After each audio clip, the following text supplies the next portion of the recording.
उत्कर्ष भाई ये सब तो चंगा सी, तो तुसी कल्चर कैसा रखते हो कंपनी में? हाँ, culture, what is your culture like? Culture culture करो वही culture.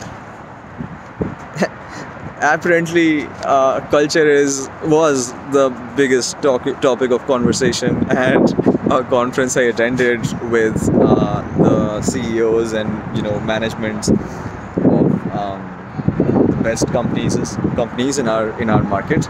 And yeah, culture was a big thing for them too. वो तुसी कल्चर तो यहाँ भी वही चल रहा है. They are also frustrated with how to have how to make work interesting, how to get people to have fun at their workplace, and not go anywhere else. I mean, whether you are thinking of joining the team or you've already joined it and it's been a while you're working there and you leave. So I mean, if it's a great place to work, why would you do that, right? I mean, considering economics is not a factor. So yeah, we have thought about that also, and let me share where our thoughts are. The way we operate,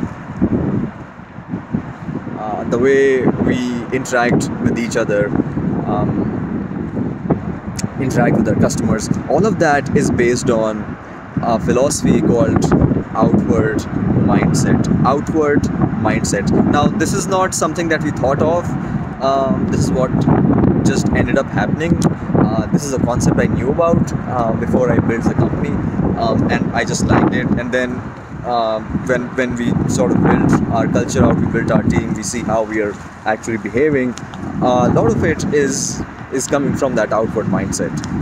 So what is it? Well, first of all, you think about others, you don't think about yourself, which means in a board meeting you would be like, okay, how do I help the other guy solve his problem? And like that thing circulates. Everybody sits, talks about their problems, everyone else helps them solve it. So that's like thinking about the other guy in the room, right? You do that with customers, you do that with your colleagues, you do that with your mentees, your juniors, you do that with your seniors. And so that sort of responsibility towards the other person enables trust, enables openness, enables honesty. It's based on empathy, and also at some level you gotta have friendships with people you're working with, right? There needs to be this degree of care. That outward mindset in its true form doesn't really take shape if there isn't a relationship in place, and because without that relationship you won't actually have the skin in the game to care for the other person. If you really like them or love them at some level, that's when you will really care for them, and that's when that outward mindset will really start operating, right? So that's how all of this stacks up together. We are a good bunch of people, we are friendly, we are nice. Our customers actually have also mentioned this to us, that that's actually a competitive advantage. When we look at you and your competitor, we say, let's work with SiteRecon because they're just like a nicer set of people. So that's all. I think all of that is coming from the outward mindset. Second, we really value entrepreneurial approaches of working. Look, this doesn't mean that you don't. Well, this means a lot of things. Let's go through that first. It means that you would think from the problem on your own. You are not going to accept something that the other person is telling you as it is, which means that you are going to assess it critically. You are going to ask questions, and once you agree that this is a good thing to do, you're gonna own it. You're gonna own it like you were doing it yourself. This was your idea. And so that's one part of being entrepreneurial.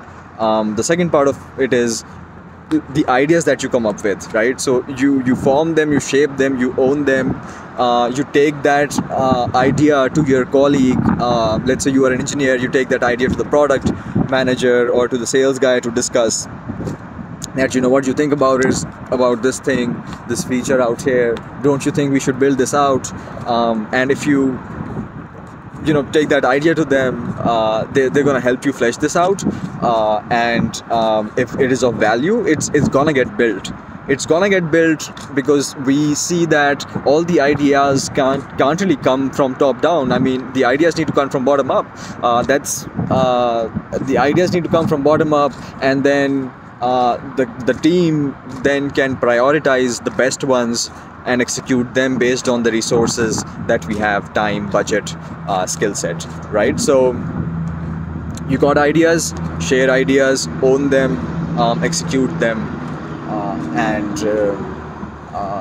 the space is such that you will have the liberty to do it, and you will have the liberty to do it if you prove the value,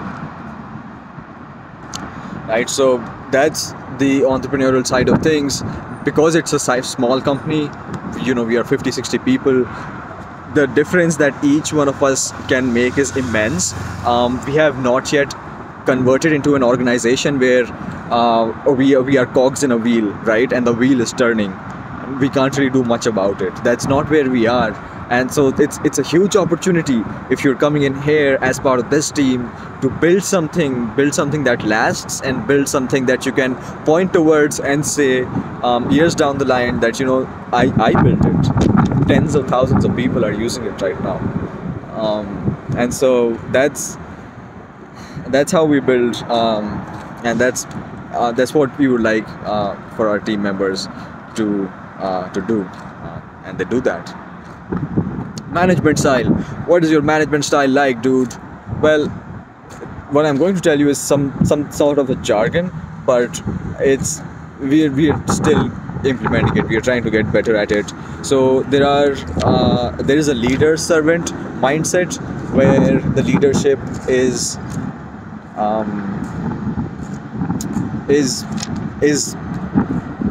present or exists to help people who work for them. So if I am a manager, I've got 4 people working for me. My job is to make sure that these all the 4, they have everything they need to perform to the best of their ability. So I live to serve them, right? Sort of like that. So leader servants. Then you got mentor student. So, and the mentor student dynamic is like two-way. It's a two-way street. If a manager can teach the guy who works under him, the guy who works like I can teach my manager, right? So it goes both ways. So mentor-student relationship is like a two-way street there, and when a discussion is happening, the two-way street helps ensure that when if there is more information on one side, someone knows about a situation more, irrespective of their hierarchy, they can come forward and share, and we keep that to the forefront in our discussions, and that helps us manage our egos, and so the leader servant part is also sort of a two-way thing here, because the servant can help the leader and do better, and the leader helps, and leader servant. Oh, that was a weird thing to say. I don't think we have a leader servant kind of a thing, but like people aren't servants here. Well, apart from that goof up, I think you sort of got what I was saying, right? Like, I think that's a fault of my English, not that of intention. So that's the management style. Try to come up with some jargon and throw it at you just to waste your time maybe. And we like to celebrate achievements at the end of the month, at the end of the quarter. We look at what happened, and at the end of the quarter, in fact, we party. So that's something you might like. And the parties are wild, and some parties are sober. So we have both types of parties, depending on your tastes. You can be part of either, neither, both. If you're part of neither, that's like super weird. We might judge you, but that's on you. You decided to join us even after knowing that. So, well, maybe you'd like something else. Maybe that outward mindset thing. Thank you for listening in, guys.